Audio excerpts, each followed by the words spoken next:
went to Batangas and I started freediving there at my friend's school.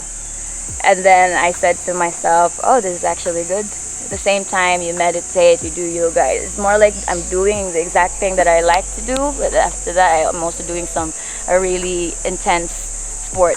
I say intense because it needs a lot of you. But the actual sport needs relaxation, no adrenaline whatsoever. It's quite the opposite of surfing, because when you're surfing, you're like, let's go. When you're freediving, you have to like, because if you don't, let's say your heart rate goes up, it means that you're not relaxed and you're gonna burn a lot of oxygen. That's less underwater time. But if your heart rate is down, you're relaxed, you're almost feeling sleepy, and that's when the time that you know that you're actually relaxed and ready to go down. If you want to go deep, say 40 meters, whatnot.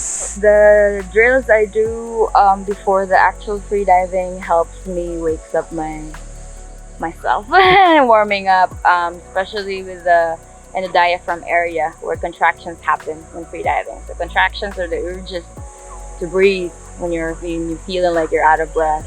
It's like yes, the crawling underwater or in the pool is a good carbon dioxide building up tolerance. So the more you can handle. If I'm doing 4 laps in one go, it means my carbon dioxide is increasing a lot, so there's a lot of contraction as well.